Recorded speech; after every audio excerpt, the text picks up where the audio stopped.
भगवान शिव द्वारा अपने पुत्र गणेश का सिर काटे जाने तथा देवों द्वारा हर्ष प्रकट होते देख पार्वती के क्रोध का ठिकाना न रहा।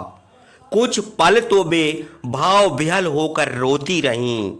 अंत में उन्होंने चंडी का रूप धारण कर लिया। वे मन ही मन कहने लगीं, मेरे पुत्र का सिर छेद करके यह देव समुदाय और शिवगण विजय महोत्सव मना रहे हैं।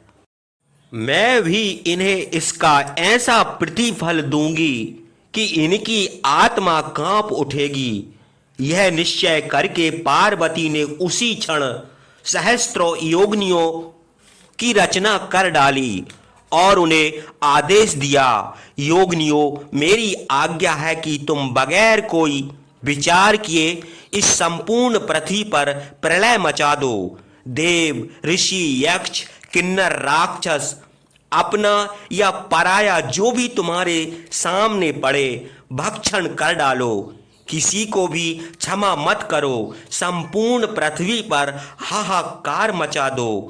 आज्ञा पाते ही कुबड़ी कानी, लंबे लंबे दांतों तथा नाखूनों वाली अनेक विशाल मुख योगिनियां अपने महाभयानक चेहरे लिए देव सेना पर टूट पड़ीं।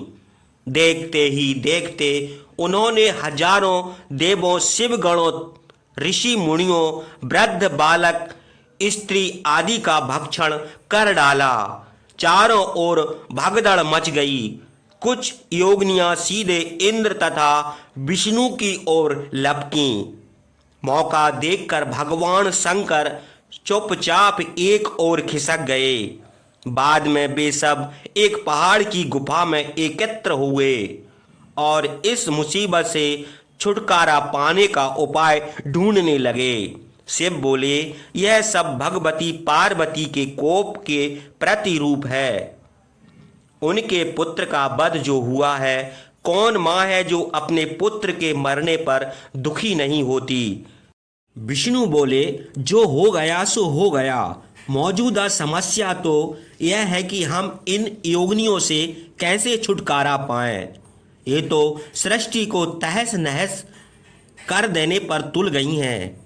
पितामह ब्रह्मा ने कहा, यदि भगवती गिरजा संतुष्ट हो जाएं तभी यह आफत टल सकती है, अन्यथा नहीं।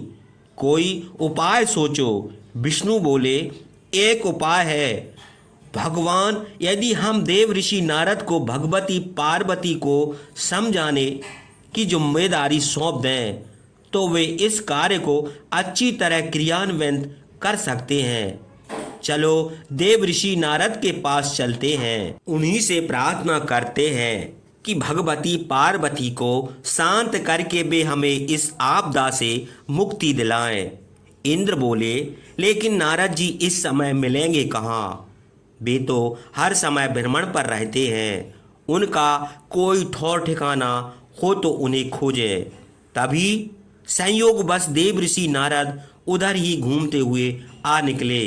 इतने सारे देवताओं को एक साथ देखकर वे बोले, नारायण नारायण, इतने सारे देवता आज एक जगह कैसे इकट्ठे हैं?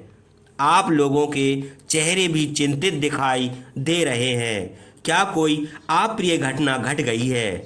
विष्णु बोले, हम बड़ी मुश्किल में फंस गए हैं देव ऋषि। भगवती गिरजा हम पर कुपित हो गई हैं। उन्होंने योगिनियों को आदेश दिया है कि वे सर्वत्र प्रलय मचा दें। अनेक देवता तथा शिवगणों को वे योगिनियां भक्षण कर चुकी हैं। हम बड़ी मुश्किल से जान बचा कर यहाँ आ छुपे। यह सुनकर नारद जी बोले, तो फिर मेरे लिए क्या आज्ञा है? आप लोग मुझसे क्या चाहते हैं? हम चाहते हैं कि आप अपनी बुद्धि चातुर्य से भगवती गिरजा को संतुष्ट करके उनसे यह नरसंहार रुकवा दें। नारद बोले, आप सब लोग मेरे साथ चलिए। हम सब मिलकर भगवती की स्तुति करेंगे। वे बहुत कृपालु हैं। वे आपकी याचना नहीं ठुकराएंगी। नारद के साथ समस्त देवता और ऋषिगण माता पार्वती के पास पहुँचे और दीन स्वर में उनकी स्तुति करने लगे। उनकी विनती सुनकर मां पार्वती का दिल पसीज उठा। वे बोलीं, यह संहार अब तभी बंद हो सकता है जब मेरी एक शर्त पूरी होगी। विष्णु बोले, आप आदेश दीजिए भगवती, आपकी हर आज्ञा का पालन होगा। कृपया अपनी शक्तियों द्वारा इस नरसंहार को बंद करवा दीजिए। पार्वती बोली, मेरी शर्त है कि जब तक मेरा पुत्र पुनः जीवित नहीं होगा, मैं योगिनियों को संहार बंद करने का आदेश नहीं दूंगी। विष्णु बोले, देवी, यदि ऐसा है तो हम आपके पुत्र को पुनः जीवित किए देते हैं। भगवान शिव ने अपने गणों को आदेश दिया, तुम लोग उत्तर दिशा की ओर जाओ। सबसे पहले जो भी मनुष्य या पशु दिखाई दे, उसे यहाँ ले आओ। आदेश पाते ही शिव के गण उत्तर दिशा की ओर चल दिए। सबसे पहले उन्होंने जिसको देखा वह एक हाथी का शिशु था। उस गज शावक के एक ही दांत था। शिवगण उस गज शावक को पकड़कर शिव के पास ले आए।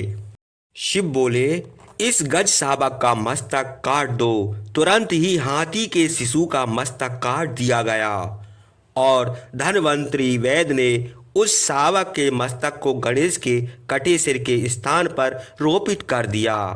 फिर शिव के साथ समस्त देवताओं के वेद मंत्रों से जल पवित्र किया और उस जल को गणेश के शरीर पर छिड़क दिया। जल का छिड़कना था कि गणेश यूं ही उठकर बैठ गए जैसे वे अभी अभी नींद से जागे हों। देवता दौड़ दौड़ पार्वती के पास पहुँचे और उन्हें गणेश के जीवित होने का शुभ समाचार सुनाया। माँ पार्वती प्रसन्नता से उस जगह पहुंची और गणेश को जीवित देखकर खुशी से फूली ना समाई और उन्होंने गणेश को छाती से लगाते हुए कहा, मेरे पुत्र, मेरे कारण तुम्हें बहुत कष्ट उठाना पड़ा। गणेश बोले, कैसा कष्ट माँ? भला अपनी माँ की सेवा करके भी किसी पुत्र को कष्ट होता है। पार्वती बोली, बेटे, आज से तुम्हें कोई कष्ट नहीं होगा। मैं वरदान देती हूँ कि आज से समस्त देवों में सबसे पहले तुम्हारी अग्र पूजा होगी। कोई भी मंगल कार्य तुम्हारी पूजा किए बिना अधूरी रहेगी। माँ पार्वती ने योगिनियों को आदेश देकर नरसंहार रुकवा दिया। समस्त देवों और शिव गणों में प्रसन्नता की लहर दौड़ गई। सब माँ पार्वती की जय जयकार करने लगे।